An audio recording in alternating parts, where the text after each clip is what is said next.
जय Hind guys. Now start और next video lecture. अपनी कड़ी को आगे बढ़ाते हैं। अब रियल एनालिसिस के नेक्स्ट क्वेश्चंस को हम सॉल्व करने जा रहे हैं। जैसे हमने एक क्वेश्चंस यहाँ पिकअप किया हुआ है, वैसे एक सीरीज काफी क्वेश्चंस हमने पिकअप किया है। इस वीडियो लेक्चर्स में बहुत सारे क्वेश्चंस को सॉल्व करेंगे। तो देखते हैं पहला इसका क्वेश्चन क्या है कि let f such that R to R be an infinitely differentiable functions. This is the keywords. Infinitely differentiable functions का मतलब कि उस फंक्शंस को infinite numbers of the times तक डिफरेंशिएट कर सकते हैं, such that for all a b belongs to R with a less than b. ठीक है, ए की वैल्यू बी से लेस है। ये कंडीशंस दी हुई है कि एफ जो फंक्शंस है ऐसा कि इनफाइनाइटली डिफरेंशिएबल फंक्शंस है for all a b belongs R, मतलब ईच पॉइंट पर, और उसके बाद ये कंडीशन सेटिस्फाई कर रही है। अच्छा, बहुत लोग ये कंडीशंस देख करके वो लाग्रेंजेज मीन वैल्यू थ्योरम पे तुरंत आ गए होंगे। तो अगर लाग्रेंजेज मीन वैल्यू थ्योरम से उसका सोल्यूशन खोजेंगे तो वो इस क्वेश्चंस को सॉल्व करने में प्रॉब्लम में फंस जाएंगे। अगर कुछ स्टूडेंट से बात भी हुई तो उन्होंने कहा भी था कि yes this is the right, कि वो लाग्रेंजेज मीन वैल्यू थ्योरम खोजने लगे और उसको विद इन टाइम वो सॉल्व करना है वे एक डिफिकल्ट टास्क हो गया बहुत लोगों के लिए, बहुत गलती भी हो गई। तो बहरहाल चलते हैं, देखते हैं।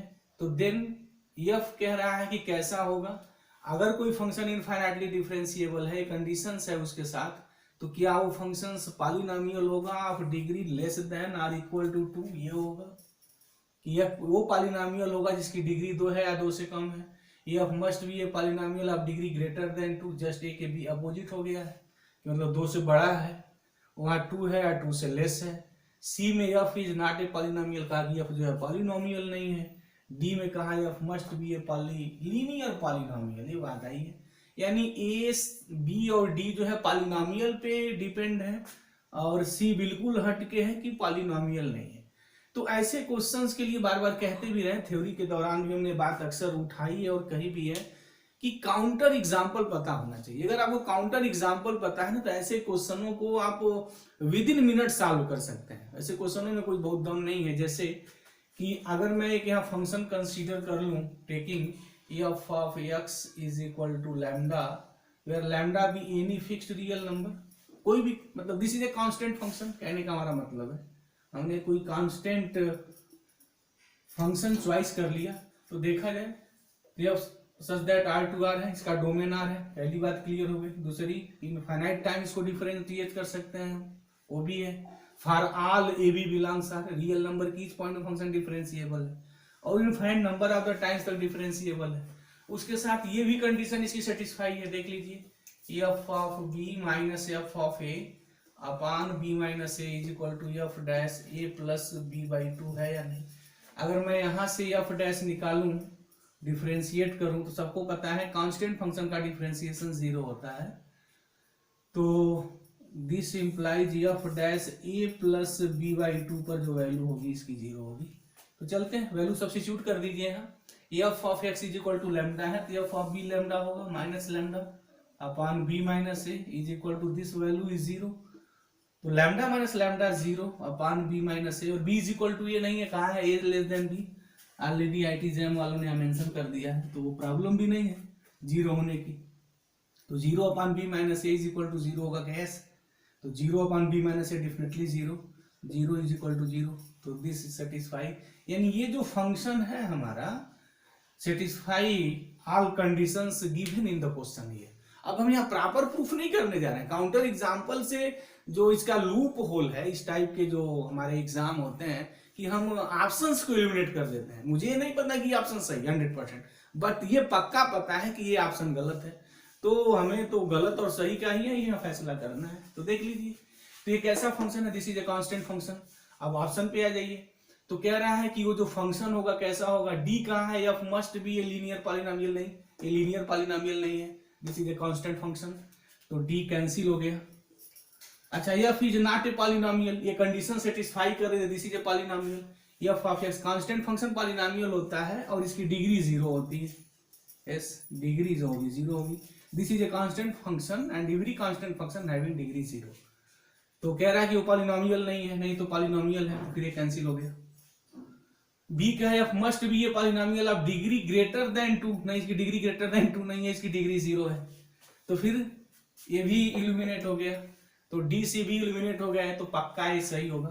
But this is not a proper way to the proof कि ये f must be a polynomial of degree less than or equal to 2। तो ये कांस्टेंट फंक्शन है, इसकी डिग्री 0 है, 2 नहीं है, लेकिन यहाँ कहा है कि less than or equal to 2, मतलब अगर 2 नहीं तो 2 से लेस होगा, तो 2 से लेस हमारा क्या होता है, और डिग्री 0 होती है, डिग्री तो निगेटिव होती नहीं किसी पॉलिनोमियल की, तो अगर पॉलिनोमियल है तो उसकी डिग्री 0 होगी या ग्रेटर देन 0 होगी, तो वहां लेस देन 2 कहा है, तो 0 लेस देन 2 है, तो ऑप्शन यही राइट है। तो मुझे उम्मीद है कि जो इस क्वेश्चंस को लगाया होगा वो इस ट्रैक पे डेफिनेटली वर्क किया होगा। तो ऐसे बहुत सारे क्वेश्चंस हैं ना जो सीधे आप काउंटर एग्जांपल ले लीजिए, खट दे वो, जब तक आप उसका प्रॉपर प्रूफ खोजेंगे। और ऐसे एग्जामिनेशंस में प्रॉपर प्रूफ नहीं खोजा जाता है, बहुत कम ऐसे क्वेश्चन है, जैसे हमने कुछ क्वेश्चंस लगाए हैं ग्रुप थ्योरी पे जहां वहां प्रॉपर प्रूफ है, या तो उस रिजल्ट को आप याद रखें उस थ्योरम को लंबे चौड़े, या तो भाई कंट्राडिक्शन मेथड से उस चीज को प्रूफ करें। तो देखा जाता है इस स्तर का जो मैथमेटिक का कंपटीशन है, कुछ क्वेश्चंस एग्जामिनर जो है ना कंट्राडिक्शंस पे भी बनाते हैं। अच्छा, और काउंटर एग्जाम्पल को भी ध्यान में रख के वो लोग क्वेश्चंस बनाते हैं, जैसे ये जिन्होंने भी क्वेश्चंस को पिकअप किया होगा, बनाया होगा, डेफिनेटली उनके दिमाग में काउंटर एग्जाम्पल रहा होगा, एग्जाम्पल रख दिया, ऑप्शन गढ़ दिया, और जो बच्चा रिजल्ट पे सोचने लगेगा तो फिर वो तो चक्कर गिननी में फंस जाएगा बेचारा। और ऐसे एग्जाम में टाइम का बड़ा इंपॉर्टेंट रोल प्ले है, तो फिर समझिए। अब इसके बाद हम एक नेक्स्ट क्वेश्चन और पिकअप कर रहे हैं, वो भी क्वेश्चन देखते हैं, वो भी स्ट्रेट फॉरवर्ड और रिजल्ट बेस पे है। वो कंटिन्यूटी का जो कंटिन्यूअस फंक्शन है उस पे वो बेस क्वेश्चन है। अच्छा क्वेश्चन है, अक्सर ऐसे क्वेश्चन पूछे जाते हैं, रिजल्ट बेस्ड क्वेश्चन है, तो पहले उस क्वेश्चन को मैं थोड़ा यहाँ लिख लूँ, लिखने से बहुत सारी चीजें डिस्कस हो जाती हैं, बहुत सारे रिजल्ट भी बोले जाते हैं, जो कि अगले साल जो तैयारी हो रही है उन स्टूडेंटों के लिए बड़ा काम आ जाएगा। क्वेश्चन ये है कि consider the function, consider the function यानी सॉरी कंटिन्यूअस फंक्शन है, ये जो मेरा फंक्शंस है सब फंक्शंस नहीं, कंटिन्यूअस फंक्शंस के बारे में बात कर रहा है। F such that R to R, keywords हो गया यहाँ, एक कंटिन्यूअस हो गया, पूरा डोमेन पूरा इंटायर रियल नंबर पे डिफाइंड हो गया, दैट उसके बाद क्या कह रहा है, हैव द प्रॉपर्टी दैट, किस प्रॉपर्टी की बात कर रहा है, given any x belongs R, f of x belongs Q rational number से, if and only if f of x plus 1, if and only का माया जाल है, हाँ घुमाया गया है एग्जामिनर द्वारा, तो चलते हैं उस माया जाल को हम लोग तोड़ेंगे। तो the number of such function is, numerical analysis type का क्वेश्चन है, वैल्यू निकालनी थी, वो लिखनी थी, इस पे बेस क्वेश्चन रहा है ये। तो देख लेते हैं पहले क्वेश्चंस क्या है, questions what is the question here, कह रहा है consider the continuous function f such that R to R, meaning है कि इंटायर रियल नंबर पे कोई कंटीन्यूअस फंक्शन से डिफाइंड किया गया है। अब इंटायर रियल नंबर पे कोई कंटीन्यूअस फंक्शन डिफाइंड किया गया है तो उसके साथ बहुत सारे रिजल्ट आ जाते हैं। आगे क्या कहा है, that have the property given any x belongs R, कि एफ ऑफ एक्स क्यू में बिलोंग करता है, if and only if f of x plus 1 belongs to R minus Q. का मतलब क्या है, आर माइनस क्यू का मतलब कि this is the irrational set of irrational numbers, इसकी बात का set of the irrational numbers की बात हुई है। तो एक बड़ा फेमस रिजल्ट है, वो रिजल्ट ये है कि अगर f of x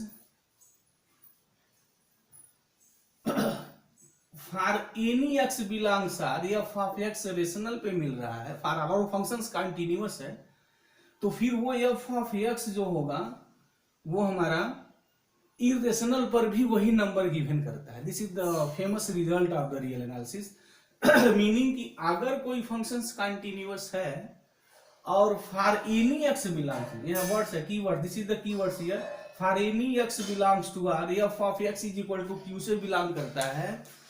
if and only if f of x plus one belongs R minus Q, मतलब इरेशनल नंबर्स नहीं, ये बात नहीं है, या F of x plus one belongs to the irrational numbers, तो then F of x belongs to Q, नहीं, ऐसी कोई बात नहीं है। कि एफ ऑफ एक्स अगर Q for all rational numbers के लिए एफ ऑफ एक्स कोई भी फंक्शंस है, तो वही फंक्शंस इरेशनल नंबर्स के लिए भी होगा, यानी इरेशनल नंबर्स के लिए ये नहीं होगा, फिर यही होगा। मीनिंग ये हो गई कि फॉर अगर कोई फंक्शंस, पहली बात ये कंटिन्यूअस हो, और for all x belongs R कहा है, एफ ऑफ एक्स क्यू से बिलोंग करता है, तो अगर वो फंक्शंस कंटिन्यूअस है, if this function is continuous, then result is if and only if f of x belongs R minus Q, ये बात होती है। This is the result. ये रिजल्ट नहीं होता है, नो, ऐसा कोई कंटिन्यूअस फंक्शंस नहीं हो सकता है कि रेशनल पे अलग हो जाए और इरेशनल पे अलग हो जाए, नहीं। अगर functions for all, if this function is continuous on entire set of the real number and f of x belongs to q, then definitely f of x must be belongs to the, मतलब ये हो गया कि वो irrational numbers के लिए भी functions वही होगा, वो दूसरा फंक्शन नहीं हो सकता है, मतलब f of x plus one नहीं होगा, ये गलत है, नहीं हो सकता है। तो कहा है कि then the number of such function is, जब हो ही नहीं सकता है तो फिर जीरो, ऐसा कोई फंक्शंस नहीं। तो ये स्टेट फॉरवर्ड रिजल्ट पे क्वेश्चंस पिकअप किया गया था कि अगर कोई फंक्शंस कंटिन्यूअस है, बी कीप इन माइंड, जो वीडियो लेक्चर थोड़ा सीरियसली वॉच कर रहा है वो ध्यान दे कि अगर कोई फंक्शंस कंटिन्यूअस है और इंटायर रियल नंबर पे है, तो जो रेशनल नंबर्स की जो वैल्यू होगी for all x belongs R का है, तो वही functions same to functions irrational numbers के लिए भी होगा। ऐसा नहीं हो सकता है कि रेशनल नंबर के लिए कोई अलग फंक्शन हो जाए और रेशनल नंबर्स के लिए अलग फंक्शन हो जाए। फंक्शन हो सकता है but this is not continuous, लेकिन वो कंटिन्यूअस नहीं होगा। तो इस रिजल्ट पे वो कंटिन्यूअस और रेशनल पे सेम होते हैं, उस पर क्वेश्चन बनाया गया था। तो ये क्वेश्चन कोई बहुत टफ नहीं था, इजी था। लेकिन इसके बाद अब मैं जो क्वेश्चन पिकअप करने जा रहा हूँ उस क्वेश्चन में थोड़ा दम है। वैसे भी रियल एनालिसिस थोड़ा टफ बनाया गया था, ये इजी नहीं था। अगर रिजल्ट अगर नहीं पता होता तो अब इसको कर ही नहीं पाएंगे। ठीक है, तो रिजल्ट अभी इसको याद कर लें कि अगर कोई फंक्शन रियल नंबर या उसका डोमेन रियल नंबर पे अगर डिफाइंड है और रियल नंबर के ईच पॉइंट पे, रेशनल नंबर्स के ईच पॉइंट पे एफ ऑफ एक्स गिवन है, तो इरेशनल नंबर पे भी एफ ऑफ एक्स ही होगा, ऐसा होगा ऑलवेज। कहने की मीनिंग ये हो गई। इसके बाद और थोड़ा सीधे सपाट लहजे में बोलना है, अगर एफ ऑफ एक्स, एग्जाम्पल ले लें, F of x is equal to X, this is the continuous, और F of x belongs to Q हो, for all x belongs to Q, तो F of x plus one जो भी होगा ना, वो भी हमारा, तो यहाँ एक्स प्लस वन नहीं, तो इरेशनल नंबर नहीं होगा, उसको भी रेशनल ही होना पड़ेगा, तभी वो कंटिन्यूअस होगा, अदरवाइज कंटिन्यूअस नहीं होगा। मतलब एफ ऑफ एक्स एक्स अगर रेशनल नंबर के लिए है तो यही इरेशनल के भी लिए होगा। अब इसके बाद एक बड़ा हम मार्वलस क्वेश्चन पिकअप कर रहे हैं, और वो क्वेश्चन ये है, और ये रियल एनालिसिस का टफ क्वेश्चन में हम इसे शुमार करते हैं। क्यों टफ क्वेश्चन है वो अभी बात समझ में आ जाएगी। वो ये छोटा मोटा क्वेश्चन नहीं था, क्वेश्चन थोड़ा लेंदी था ये। कंसीडर द फंक्शन, कैसा फंक्शन था भाई, F of x is equal to, इस टाइप का डिफाइन किया गया था, बड़ा फेमस टाइप का फंक्शन है। One if X belongs R minus Q, मतलब irrational numbers with zero, R minus Q करेंगे तो सब इरेशनल नंबर होगा, उसमें से जीरो बिगड़ जाएगा, लेकिन अब इसमें जीरो है, यानी एफ ऑफ जीरो फंक्शंस की वैल्यू वन है, मतलब ये है। दूसरा है one minus one by P, इसका क्या माया जाल है, अभी इनका मैं बकिया उधेड़ रहा हूँ। If x is equal to n by p है और एन बिलोंग करता है इंटीजर माइनस जीरो, मतलब एन जीरो नहीं होगा, पी बिलोंग्स एन है, नेचुरल नंबर है, और ऐसा है कि GCD of p n is equal to one, ये बात है। ये क्वेश्चन है, अच्छा क्वेश्चन था। मार्वलस क्वेश्चन था, IIT वालों ने सेट किया था इस बार।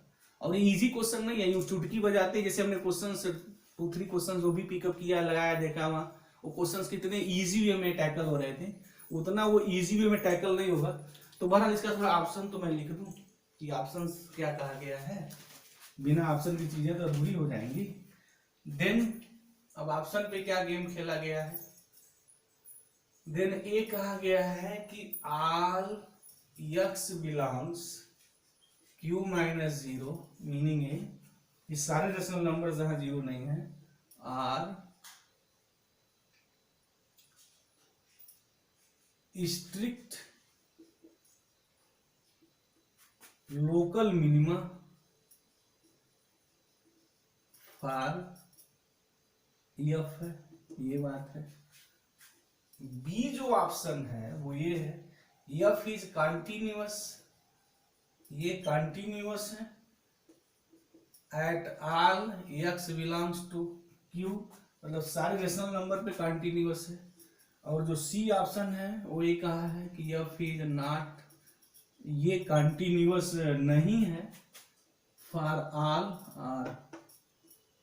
Eight all x belongs r minus Q, and the last है f is not continuous at x is equal to 0। तो ये 4 ऑप्शन है, और 4 ऑप्शन में से देखना है कि कौन ऑप्शन यहाँ सही है। MCQ का क्वेश्चन है, तो 4 ऑप्शन है तो कोई एक है, MSQ नहीं है। क्वेश्चन तो ये अक्सर ऐसा क्वेश्चन इस स्तर की तैयारी करने वाले स्टूडेंट से पाला पड़ता ही रहता है। कह रहा है कि जो फंक्शंस डिफाइंड किया गया है वो 1 है। कहाँ है भाई, x belongs r minus Q, मतलब ये रेशनल नंबर पर और 0 पर फंक्शंस की वैल्यू 1 है, और इस फंक्शंस की वैल्यू 1 माइनस 1 बाई पी है। इफ x कहाँ से आया है, n बाई पी, और n किस में बिलोंग करता है, z माइनस 0, मतलब सारे इंटीजर्स हैं, निगेटिव भी है, पॉजिटिव भी है, जीरो नहीं है। तो z माइनस 0 का मतलब कि n belongs to the either positive integer और निगेटिव इंटीजर। साथ साथ p belongs to natural number, ठीक है, वहां बात कही जाती है, मतलब नेचुरल नंबर से हो, निगेटिव नहीं लिखना है, निगेटिव होगा तो यहाँ आ जाएगा। और ऐसे नंबर है कि जीसीडी या pn is equal to 1। Meaning हमारी ये हो गई कि अगर मैं 4/16 लिखता हूं, कोई रेशनल नंबर ये पिकअप किया, तो इसकी मीनिंग होगी कि हम यहाँ 1/4 लिखेंगे। अच्छा, 1 और 4 की जीसीडी 1 हो गई, p just like as a 4, p just like as a 4, और n just like as a 1, इनकी भी जीसीडी 1 है। मतलब कि इस टाइप पे फंक्शंस डिफाइंड है। अगर मैं -4/16 लिखता हूं तो यहाँ 1/-4, बट ये नहीं लिखेंगे, ऐसे लिखेंगे, क्योंकि यहाँ p कहा है ना, p belongs to the natural number, and -1 ये जो n है जहाँ, वो हमारा इंटीजर्स हो सकता है, वो पॉजिटिव भी हो सकता है, निगेटिव भी हो सकता है, बट ये 0 नहीं होगा। कहने का मतलब ये कि यहाँ जो x है वो 0 नहीं है, तो 0 ऑलरेडी डिफाइन कर दिया है, f ऑफ 0 पे उसकी वैल्यू 1 है।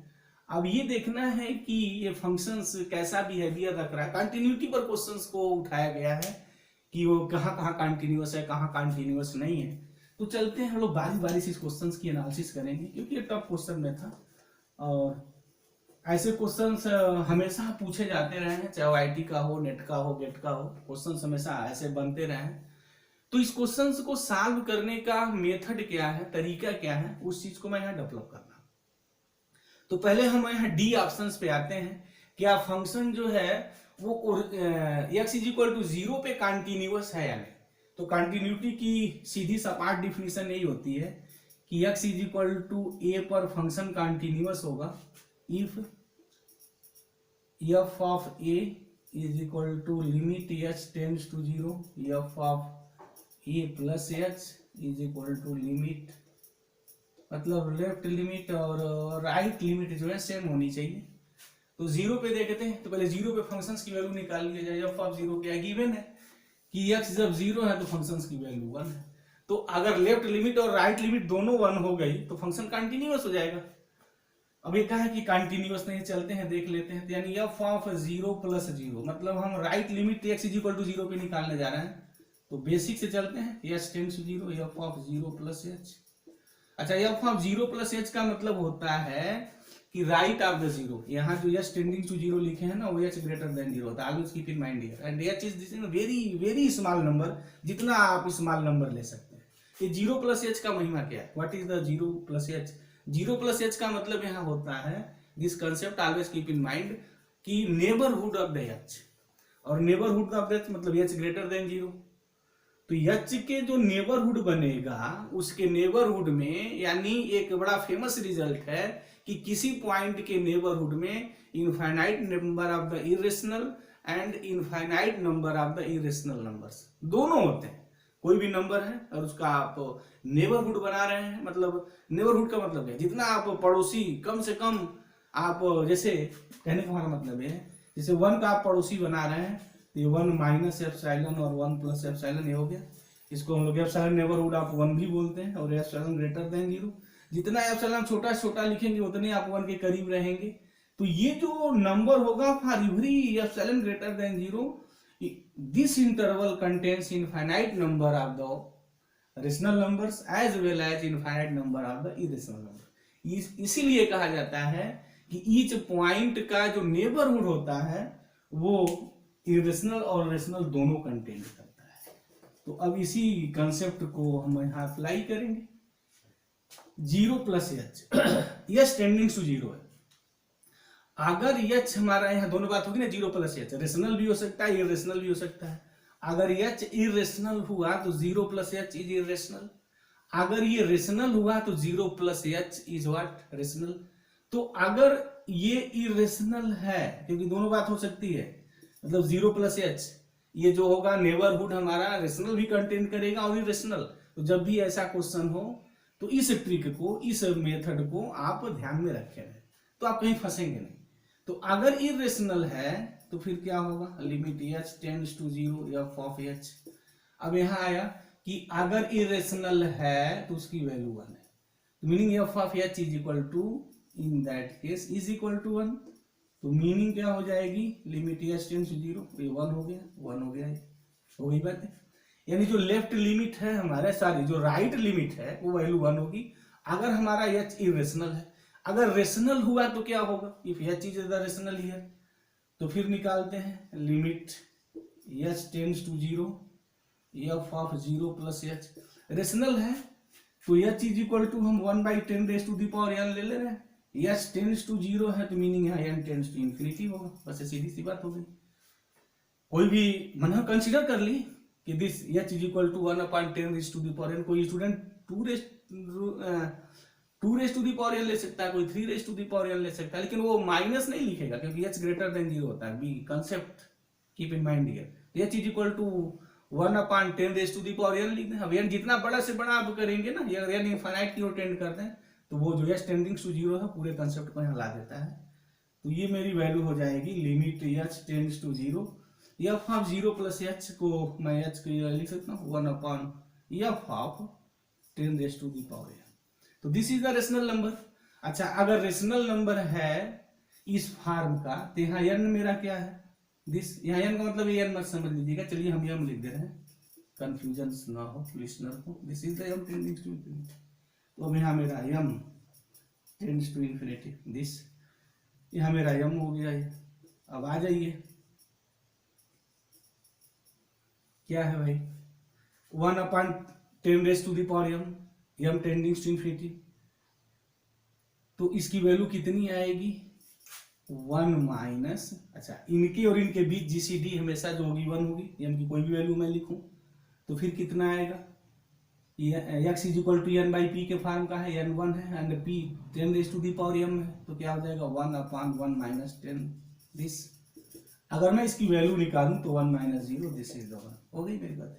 यानी कि अगर h चाहे रेशनल हो या इरेशनल हो, कहने की मीनिंग मेरी क्या होगी? अगर h टेंडिंग टू जीरो मैं निकालना हूं तो जो f of zero plus h होगा इसके नेबरहुड में इनफाइनाइट नंबर ऑफ रेशनल भी आएंगे इरेशनल भी आएंगे। जो लिमिट की वैल्यू लेकिन जब मैं निकालूंगा तो उसकी वैल्यू मेरी 1 ही आ रही है, मीनिंग f ऑफ जीरो की वैल्यू 1 है और लिमिट की वैल्यू, राइट लिमिट की भी वैल्यू मतलब एफ ऑफ 0 प्लस 0 की वैल्यू भी 1 आई है। सिमिलरली मैं ये चेक कर सकता हूं कि एफ ऑफ 0 माइनस 0 मतलब left limit at x is equal to 0 पे, चाहे वो रेशनल हो या इरेशनल हो, उसकी वैल्यू 1 है।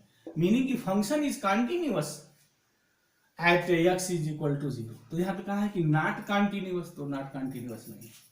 तो अब किसी पॉइंट पे आपको कंटिन्यूटी चेक करनी है तो अप्लाई दिस फार्मूला, इस फार्मूले से आप सीधे हिट करिए और इस टाइप का कोई भी क्वेश्चन है उसको आपको जवाब मिल जाएगा।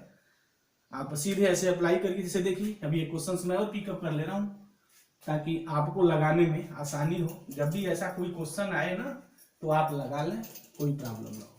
और इसमें मैं रेशनल नंबर एक पिकअप कर ले रहा हूँ, कोई भी रेशनल नंबर पे मैं टेस्ट कर रहा हूँ कि वो कंटिन्यूअस है या नहीं है। तो 0 पे तो कंटिन्यूअस है, लेकिन 0 पे कंटिन्यूअस होने पे मैं ये नहीं कह सकता हूं कि ईच रेशनल नंबर पे कंटिन्यूअस है। तो जब भी ऐसा कहीं कोई प्रॉब्लम हो ना तो 0 पे अलग टेस्ट कर लिया जाता है, क्योंकि 0 थोड़ा खतरनाक नंबर है। अब मैं कोई एक नंबर अपने से पिकअप कर लेता हूँ, रेशनल नंबर। चावल का एक ही दाना देखा जाता है, बाकी सब मिल जाते हैं। तो चलिए x इज इक्वल टू, मैं अब यहाँ x इज इक्वल टू 3/17 में ले रहा हूँ। अब 17/3 ले लीजिए, कुछ भी ले लीजिए, बी एनी रेशनल नंबर। अब इस पे जैसा बिहेवियर होगा ना सब पे वही हो जाएगा। तो चलिए तो पहले इसकी वैल्यू निकाल लिया जाए, क्या है, क्या मिल रहा है। एफ ऑफ 3/17 क्या है, रेशनल है तो रेशनल की ये फंक्शन ये डिफाइंड है 1 माइनस 1/p। यहाँ क्या है, ये है n/p, डेफिनेटली है ना। तो ये 0 है, ये 0 नहीं है तो मतलब तो पॉजिटिव निगेटिव पूछो, कोई बात नहीं। इनके बीच जीसीडी 1 है तो इसकी वैल्यू कितनी आएगी 1/p, यानी p मेरा 17 हो गया दिस। यानी मीनिंग ये हो गई कि मेरी वैल्यू जो हो गई 16/17 हो गई, ये वैल्यू आ गई। अगर इस पॉइंट पे लेफ्ट लिमिट एंड 3/17 पर अगर लेफ्ट लिमिट और राइट लिमिट दोनों ये 16/17 हो जाए तो फंक्शन जो है कंटिन्यूअस हो जाएगा एट दिस रेशनल नंबर। तो अगर 16/17 पे कंटिन्यूअस हो जाएगा ना तो फिर वो ईच रेशनल नंबर पे हमारा फंक्शन जो है कंटिन्यूअस हो जाएगा। तो चलते हैं देखते हैं। अब पहले हम थोड़ा राइट लिमिट निकाल लें। राइट लिमिट पहले मुझे निकालना थोड़ा अच्छा लगता है, आपको हो सकता है लेफ्ट अच्छा लगता हो। राइट लिमिट निकालने जा रहे हैं तो लिमिट यस टेंड्स टू 0। अब अभी हमने जैसा कंसेप्ट यहाँ डेवलप किया, ठीक वही कंसेप्ट पे आ जाइए। 3/17 प्लस एच यहाँ लिखा है यस टेंडिंग टू 0, क्या मतलब हुआ। अब 3/17 का जो नेबरहुड बनेगा, इसके नेबरहुड में जैसे वहां 0 का जो नेबरहुड बनेगा तो 0 के नेबरहुड में इरेशनल नंबर्स भी होंगे और रेशनल भी होंगे। तो यहाँ 3/17 का जो नेबरहुड है मतलब प्लस एच रेशनल भी, ऐसे समझाएं आप, एच रेशनल भी हो सकता है और एच इरेशनल भी हो सकता है। तो उसको यूं ना कह के ये कहा जाता है कि a प्लस एच का मतलब क्या है कि नेबरहुड ऑफ द ए, और नेबरहुड ऑफ ए में हम फंक्शंस का बिहेवियर देखते हैं। इसके जस्ट पहले जो क्वेश्चन का जो मेरा कंसेप्ट था वो यही था कि फंक्शंस सारे पॉइंट पे कंटिन्यूअस हो रहा था, सारे रेशनल नंबर पे। तो अगर कोई फंक्शन कंटिन्यूअस है और सारे रेशनल नंबर पे वो एक वैल्यू दे रहा है तो कंटिन्यूटी ये कहती है इरेशनल नंबर पे भी वही वैल्यू देगी। अगर कंटिन्यूअस नहीं है तो बात अलग हो जाएगी। तो वही बात यहाँ होगी, सेम टू सेम वही कंसेप्ट है कि 3/17 जो है हमारा नेबरहुड, उसमें इरेशनल नंबर भी आएंगे रेशनल नंबर भी आएंगे। तो अगर रेशनल है तो क्या होगा, तो रेशनल पहले देख लें। तो यह चीज इक्वल टू वही ले लीजिए, कोई एक ये स्मॉल नंबर तो कैसे लिखेंगे 1/, मैं यही लिखता रहता हूँ भाई, मेरी आदत यही रही लिखने की रही, तो मैं यही ले लेता हूँ, आप कुछ भी ले लीजिए। और यहाँ x टेंड्स टू 0 है तो फिर यहाँ n टेंड्स टू इन्फिनिटी होगा। आगे नहीं है थोड़ा मैं कंफ्यूजन ना हो, मैं m ले ले रहा हूँ। चलिए हो गई बात मेरी, ये रेशनल नंबर है हमारा। अब कोई छोटा छोटा रेशनल नंबर ले लीजिए जो टेंडिंग्स टू 0 की बात करता हो। तो अब ये हो गया लिमिट h टेंड्स टू 0, क्या लिखेंगे f ऑफ 3 प्लस, अब h की वैल्यू मैं पुट करने जा रहा हूँ 1/10⁻²। तो यहाँ m टेंड्स टू इन्फिनिटी हो जाएगा। अब यहाँ देख लीजिए कि 3/17 प्लस 1/10⁻² में अगर m लिखूं तो फिर क्या वैल्यू आएगी। अगर मैं इसको यहाँ सॉल्व करूं तो वैल्यू किस फॉर्म में आएगी, 3/17 जो भी होना है प्लस 1/10 का मतलब क्या होगा, अगर m इन्फिनिटी की ओर टेंड है तो 3/17 प्लस 0 0 0 0 एंड इतना छोटा छोटा आप नंबर लिख लीजिए। मतलब 3/17 से जस्ट जो है मेरी बड़ी वैल्यू हो रही है। तो अब हम इस चीज को कैसे वैल्यू लिख सकते हैं जो बड़ी से बड़ी हो। इसके जगह मैं ऐसा लिख सकता हूं कि limit m tends to infinity 1 - 1/10⁻⁴। इसको मैं हटा दूं तो कोई फर्क नहीं पड़ता है, क्योंकि ये टेंडिंग्स टू मुझे जीरो की वहां बात करनी है। तो फिर वैल्यू कितनी होगी, what is the value of this. मतलब इसको ये हमारे कहने का मतलब क्या है, हमने इसको कैसे डायरेक्ट लिख दिया। इसके लिखने का हमारा मतलब ये है, देखिए ये 3/17 है प्लस 1/10 है। इसको सॉल्व करिए, ये हो गया हमारा दिस।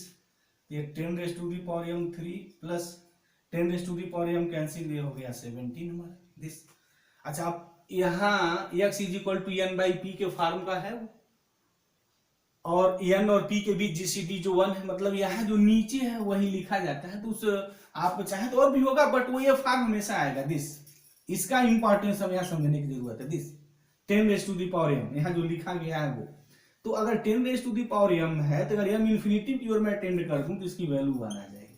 कहने की हमारी मीनिंग यहाँ क्या होगी कि यहाँ जब आप कोई भी वैल्यू लिखेंगे yes this is the tendings to 0 here, तो फिर 1 माइनस एंड दिस क्वांटिटी जो होगी हमारी वो 10⁻m 2⁻10 ऐसा होगा। जब छोटा छोटा लिखेंगे ना तो वैल्यू क्या होगी, छोटी छोटी होनी चाहिए m टेंडिंग्स टू इंफिनिटी। तो 1 माइनस दैट क्वांटिटी जब इंफिनिटी की ओर टेंड करेंगे तो वो मेरा 0 हो जाएगा बाय दैट कंसेप्ट, तो 1 आ जाएगा। तो कहने का मतलब हमारा क्या हुआ कि जो रेशनल नंबर अगर हमने पिकअप किया ना, तो 3/17 पे जो राइट लिमिट है 1 है। अगर मैं इरेशनल नंबर पिकअप कर लूं तो देखिए यहाँ क्या होता है। अगर मैं यहाँ h को इरेशनल नंबर ले लूं तो फिर इसकी वैल्यू कितनी आएगी। तो मुझे उम्मीद है कि वो तो इजी है, समझ में आ जाएगा, have no any problem. If h is irrational number, मतलब कि ये 3/17 के नेबरहुड में इरेशनल नंबर भी होंगे। तो अगर ये इरेशनल नंबर है तो क्या घटना होगी, क्या गुल खिलेगा, देख लीजिए। तो अगर ये x इरेशनल नंबर है, if h is irrational, 3/17 rational, irrational plus rational always gives irrational. तो अगर इरेशनल नंबर है तो फंक्शंस की वैल्यू 1 है। तो मीनिंग हमारी क्या हुई कि जो 3/17 था हमारा जो रेशनल नंबर था, इस पे फंक्शंस की वैल्यू हमारी कितनी आ गई, 16/17 आ गई दिस। लेकिन जब हमने यहाँ वैल्यू निकाली, जैसे यहाँ दिस, अगर h हमारा इरेशनल है तो डेफिनेटली f ऑफ x जो भी यहाँ x है कोई मतलब नहीं, उसकी वैल्यू 1 हो जाएगी। बट ये कंडीशन हो कि वो इरेशनल हो। तो आप देख रहे हैं कि this function is not continuous, कि ये जो है सभी रेशनल नंबर पे कंटिन्यूअस नहीं होगा। ये 3/17 पे ही कंटिन्यूअस नहीं है तो सभी पर कहाँ होगा, या फिर continuous at all x belongs to q, नहीं, बी रॉन्ग हो जाएगा, B is not right here, तो बी तो गलत हो जाएगा। अब यहाँ क्या कहा है, या फिर not continuous at all x belongs r-q। r-q का मतलब यहाँ अब 0 भी हो गया। एक चीज यहाँ ध्यान देना, r-q का मतलब क्या हुआ कि q में भी 0 है, r में भी 0 है, लेकिन जब r-q निकालेंगे तो ऑल इरेशनल नंबर तो वहां 0 नहीं है। तो f is not continuous at all, तो ऑलरेडी हमने 0 पे अलग से एनालिसिस की है। तो अब यहाँ कोई एक आप इरेशनल नंबर पिकअप कर लीजिए। देखिए वीडियो लेक्चर थोड़ा लेंदी हो रहा है, बट ऐसे क्वेश्चंस आपको कभी भी प्रताड़ित नहीं करेंगे। जब भी आ जाए तो यूजिंग दिस कंसेप्ट, और इस कंसेप्ट के सहारे आप क्वेश्चंस को इजीली टैकल कर सकते हैं। जैसे हम कोई रेशनल नंबर ले लें, देखते हैं कि रेशनल नंबर पे फंक्शंस हमारा कंटिन्यूअस है या नहीं, क्या है। तो एक √2 में इरेशनल नंबर ले रहा हूँ, पिकअप कर ले रहा हूँ, taking x is equal to √2। तो ये तो बात क्लियर है कि f ऑफ जो √2 हो रहा है दिस इज द वैल्यू 1 है, ये वैल्यू हमारी 1 आ जाएगी दिस। अब इसकी राइट लिमिट की बात कर लीजिए, तो f ऑफ √2 प्लस 0 क्या लिखेंगे, limit h tends to 0 f of √2 plus h। अब again √2 plus h, √2 plus h, और √2 का जो नेबरहुड है उसके नेबरहुड में रेशनल भी है और हमारा इरेशनल भी है। तो अगर रेशनल है तो रेशनल होने पे क्या होगा भाई कि अगर इफ h इज रेशनल तो √2 प्लस एच क्या होगा, और एच यहाँ है, एच टेंडिंग टू जीरो है, this concept and h greater than zero, h is equal to तो -√2 होगा नहीं कि -√2 और +√2 एक गेम खेल करके इसको जीरो कर देंगे, तो ऐसा हो ही नहीं सकता है। √2 is a irrational number if H is a rational, और if H is a irrational तो √2 plus rational number is a irrational number. तो अगर एच को मैं इरेशनल नंबर ले लूं तो फिर क्या होगा कि ये जो क्वांटिटी होगी वो इरेशनल हो जाएगी, और एफ ऑफ इरेशनल नंबर पे फंक्शंस की वैल्यू 1 है, तो मीनिंग है 1 हो जाएगा, वैल्यू 1 हो जाएगी। नेक्स्ट, अगर मैं एच को इरेशनल ले लूं तो sum of two irrational number is again irrational number, लेकिन यहाँ अभी हमने बताया कि -√2 और +√2 का यहाँ कंसेप्ट नहीं है। वाई? क्योंकि H tending to zero, H greater than zero है, तो इतना तो होगा नहीं, definitely H greater than zero है। This always keep concept this in the mind here. तो मतलब क्या हो गया कि ये √2 पर अगर आप रेशनल ले रहे हैं या रेशनल ले रहे हैं, दोनों के केस में इसकी वैल्यू आना जाएगी। तो मीनिंग क्या हो जाएगा कि फंक्शंस जो होगा इरेशनल नंबर पे कंटिन्यूअस हो जाएगा। ये देखिए इस फंक्शंस की महिमा, कितनी खूबसूरत महिमा है कि ये फंक्शंस इरेशनल नंबर पे कंटिन्यूअस है। F is continuous at all तो गलत हो गया, F is not continuous at all, मतलब ये कंटिन्यूअस है, लेकिन कहा कि नॉट कंटिन्यूअस तो गलत हो गया। तो ओनली वन ऑप्शन एक सही होना है, तो डेफिनेटली ऑप्शन ए राइट हो जाएगा। But this is not a proper way to the proof of this question here. बाकी ये 3 ऑप्शन डिस्कार्ड हो गए, कैंसिल हो गए, तो डेफिनेटली फॉर ऑल को इजी में चेक भी किया जा सकता है कि स्ट्रिक्टली ये लोकल जो है मिनिमा है फॉर एफ के लिए, क्योंकि जो जितने हमारे यहाँ जीरो पे तो इसकी वैल्यू 1 आ जाएगी, लेकिन अगर वो रेशनल नंबर जो जीरो नहीं है तो 1 - 1/p हमेशा 1 से छोटा होगा, तो लोकल मिनिमा मिलेगा। ऐसे भी देख के इसको ताबड़तोड़ मारा जा सकता था। बहरहाल मेरा उद्देश्य तो ये नहीं था, मेरा उद्देश्य था कि हर ऑप्शन को एक्सप्लेन करना, तो इसका ए ऑप्शन ट्रू है, बाकी दिस इज द रॉन्ग। तो मुझे उम्मीद है कि इस क्वेश्चन के पीछे जो लॉजिक और कंसेप्ट रहा है 100% क्लियर हो गया होगा। अगर कोई प्रॉब्लम है तो कमेंट बॉक्स में जाइए, आप कमेंट करिए, उसका हम जवाब देंगे। तो thank you very much guys, जय हिंद।